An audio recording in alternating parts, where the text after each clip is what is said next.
I guess we should do something with these tomatoes now that they're all ripe. Hey, it's Doris with Aldi Books. Pardon for the awkward, camera angle. I have myself propped on a Coke can. It's been a week, as you can possibly tell by the state of my desk.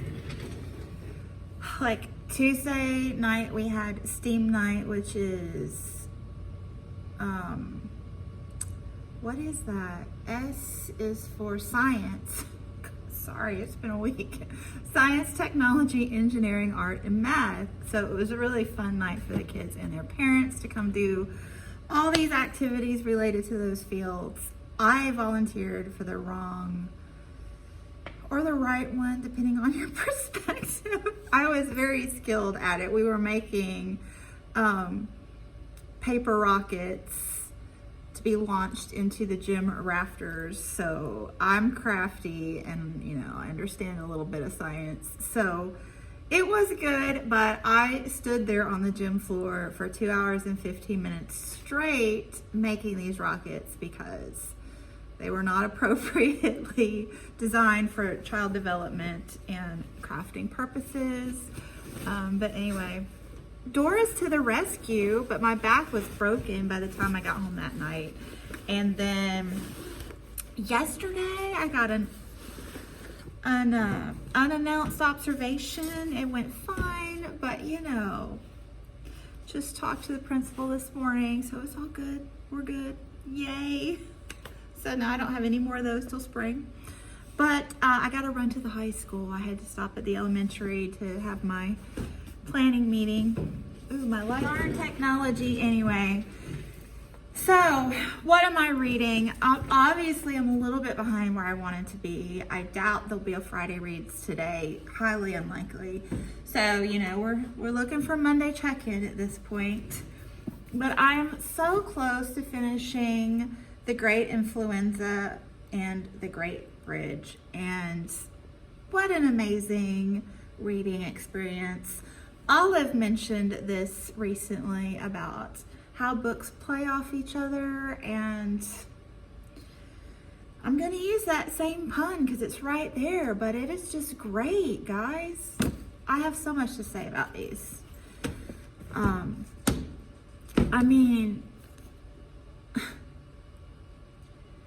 Yesterday, I cried 3 times in my car listening to this book. And this morning, I kid you not, I had holy shit, that was momentous moment. So yes. And then I haven't been able to even look at this since I read the little tiny introduction, which was gorgeous and brilliant. So looking forward to it. Hopefully tonight. But my kid has just texted me that he wants to go to the gym after school because he still needs to get his legs and chest in, and he can't do those at home. So looks like more treadmill for me. It's fine. Today's chip day. I gotta go to work, guys. See you soon. Oh, I forgot to tell you, I fell Wednesday right out here. So that was another part of my week. New 2nd grade art. They're working with pastels and it is gorgeous. I love them all. Ooh, me too. I like that. That one's pretty too.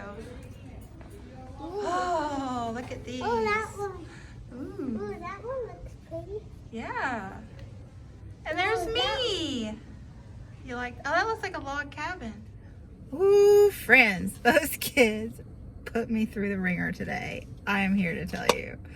I mean, if it wasn't Friday, I would have a hard time going tomorrow. TGIF. So yeah. Anyway, look, I got new glasses. And they are Draper James of Reese Witherspoon fame. Look, how cute is that? I'm so excited. Anyway,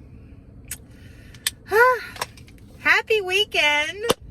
What a view, right? Okay, we're gonna jazz up this pizza. Going in.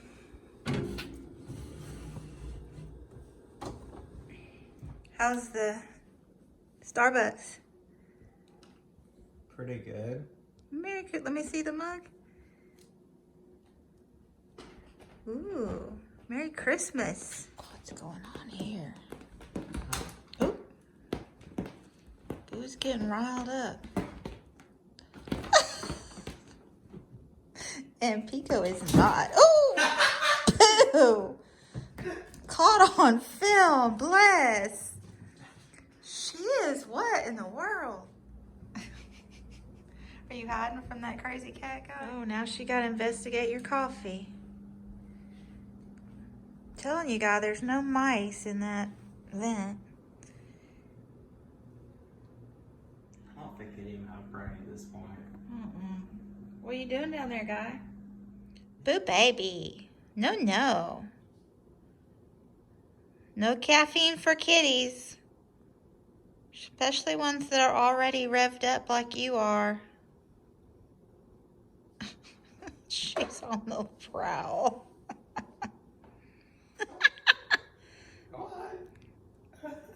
No, Boo. Not for Kikas. Was it good? Yeah, it's pretty good.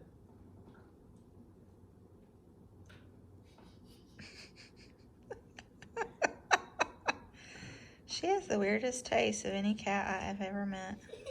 You ever know a cat that likes coffee? No. Oh my goodness, Boo.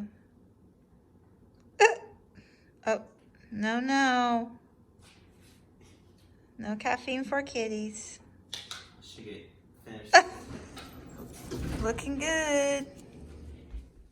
You have been yelling at me since 5 a.m. to get out of bed, and now you're back in it. Why, Boo? Why?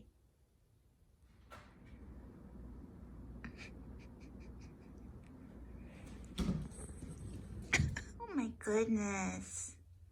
Did my girls being so passive? That's my baby. He's taking good naps.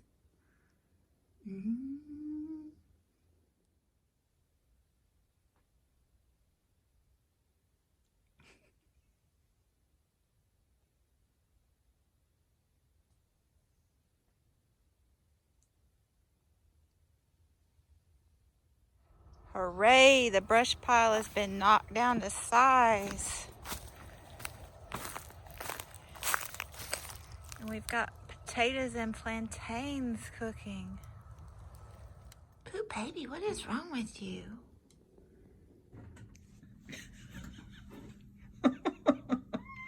What's going on, guys?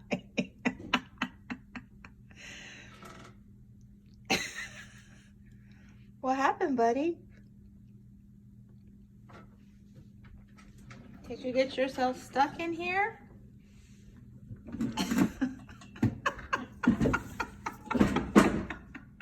Y'all need to get your acts together this morning. All right, I get to start a new one. Next up, The Evolution of Beauty. How Darwin's Forgotten Theory of Mate Choice Shapes the Animal World and Us by Richard O. Prum. This book is a beauty.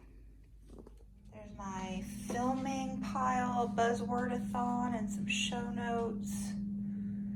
My supervisors up here bathing on the job.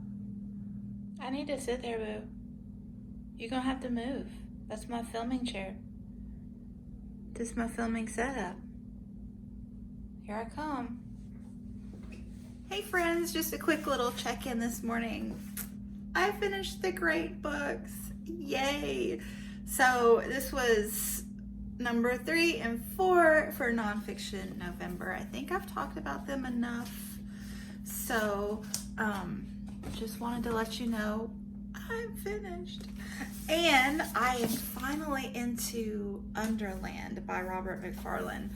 I think I read just the introduction in my last vlog, and then my work week got away from me. So I had no time for this one. But this morning I have been just reading and reading, and I finished the first section. So like 85 pages in, really loving it. Yesterday got away from me as well. I don't think I filmed hardly anything. I was just reading, which is good, right? So yeah, I do have a couple passages I want to read in here for you, but first things first, I'm starting another book this morning. I already told you about this one a little bit, but I am buddy reading this with Heidi from My Reading Life and Will. And Will is, he's a bird guy. So yeah, he's out in the field researching grouse. I forget what type, but it's just gonna be so cool reading this book with him. Indeed. And Heidi is also a biologist, so I'm in great company with this one. And we're going to be reading just a chapter a day, which Will says is about 20 pages. But I'm gonna try to read 6 chapters today because I'm doing Buzzwordathon tomorrow, and I want to try to focus on those buzzy books. So I'm going to try to get ahead in this one today so that I can not have to read it until the weekend again. So yeah, let me share a little bit of this with you. Okay, so really enjoying this one. It's one of those literary nature writings that I was talking about, and I'm really thinking it's brilliant the way he's pairing science and spirit, and how we try to control the world and the world leaves its mark on us as well. So yeah, and prepare. There are big words coming and going from the literary side and the science side. But the Anthropocene, for all its faults, also issues a powerful shock and challenge to our self-perception as a species. It exposes both the limits of our control over the long-term processes of the planet and the magnitude of the consequences of our activities. It lays bare some of the cross weaves of vulnerability and culpability that exist between us and other beings now, as well as between humans and more than humans still to come. Perhaps, above all, the Anthropocene compels us to think forwards in deep time and to weigh what we will leave behind, as the landscapes we are making now will sink into strata, becoming underlands. What is the history of things to come? What will be our future fossils? As we have amplified our ability to shape the world, so we become more responsible for the long afterlives of that shaping. The Anthropocene asks of us the question memorably posed by the immunologist Jonas Salk: are we being good ancestors? We all carry trace fossils within us, the marks that the dead and the mist leave behind. Handwriting on an envelope, the wear of a wooden step left by footfall, the memory of a familiar gesture by someone gone, repeated so often it has worn its own groove in both air and mind. These are trace fossils too. Sometimes, in fact, all that is left behind by loss is trace, and sometimes empty volume can be easier to hold in the heart than presence itself. Okay, this is going to be intriguing. Look at these titles. Okay, maybe not the duck sex, but you know, the rest of them. Guy, I'm busy here. But the burning question is, seriously, guy. Oh, it's muffin time? Okay. Whatever you need, buddy. But the burning question is, can I make it to page 200 today? What do you think, guy? You think I can do it? I think I can. As long as, you know, you don't get in my way. Aww. As someone who has documented needing glasses since the 3rd grade, I love this opening.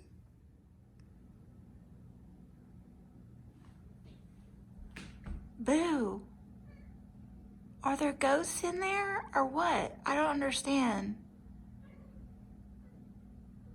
You're being really strange this morning. What do you need in the bathroom? Of course you're sitting on my bookmark. Is this not the perfect bookmark for this book? I think it is. Oh man, Britta, you're leading me astray on a Sunday morning. Am I disturbing you, Guy? Not too much. So, updating the bullet journal, I finished The Great Bridge. Hooray! I actually decided to unhaul the Wally Lamb because I don't like to read about gun shootings in schools as a public school teacher. I feel like I'm knowledgeable enough on that topic, and it just doesn't do it for me emotionally.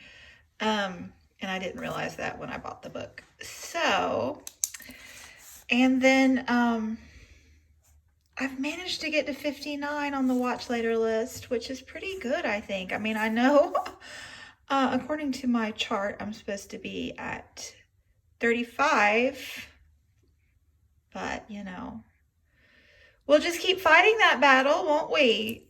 We are going to the gym this afternoon, so hopefully I'll get a few watch there, so I'll keep you posted. And why have I not put a tablecloth on this table since fall hit? I do not know. Turns out I do know why I haven't replaced the tablecloth. They require ironing. Oh, that's better. Yeah, it's boat time. It smells so good. How can I wait till I get home? Hey, one more hike before I go into hibernation. You think I'm kidding? But I'm not. How cool is that?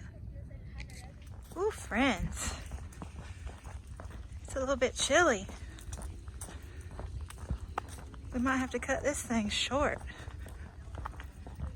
Okay, here's the lake panorama.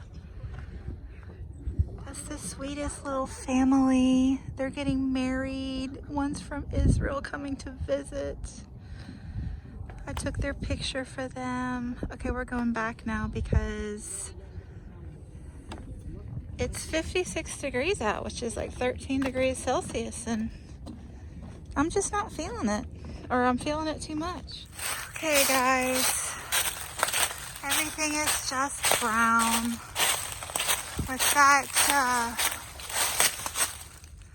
With that severe drought at the end of summer and the early hard freeze, the poor little trees just couldn't turn their color on this year.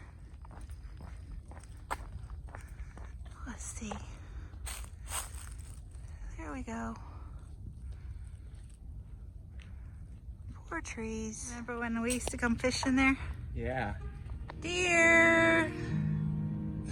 Hello, deer. Hey guys, so we just got back from the gym. My watch later list is at 56 now, so I made a little bit of progress. A lot of people posting today, so yeah. And Britta posted a video about the star ratings discussion. I really enjoyed watching her thoughts, and made me think of a couple more things that I didn't mention in my video, so I thought I might as well tack those on here. So when I was talking about that 3.85 threshold that I like to use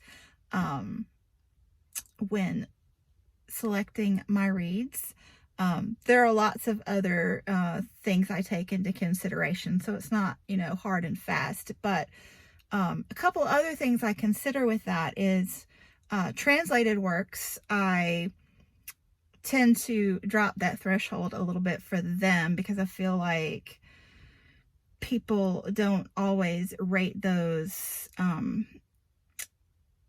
as effectively if they're not as familiar with translated works, if they don't read a lot of those. So there's that. And then the other thing I wanted to mention was I also look at the bar graphs with the ratings. So books that have a high rating or a low rating and the bars are heavy on the top or at the bottom, I feel like those are fairly, those are more reliable, because a lot of people are liking it or a lot of people aren't liking it. But you can have bar graphs with two different books with the same star rating, but like one that has a heavy consolidation at the top versus one that has a really heavy at the top and really heavy at the bottom. That kind of shows those books that have polarizing opinions. So a lot of people really love it and a lot of people really hate it. So those are more interesting to look at because people are not really in agreement. They're not like, oh, that's okay, that's pretty good, or that's really good.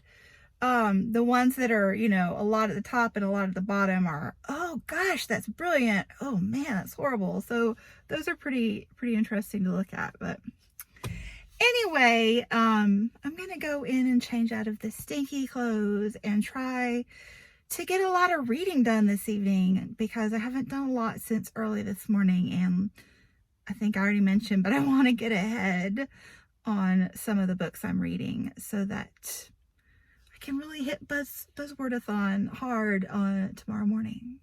Dinner time. You guys, look at that sky. It's on fire. That's just beautiful. Wow. You enjoying that clean laundry, guy?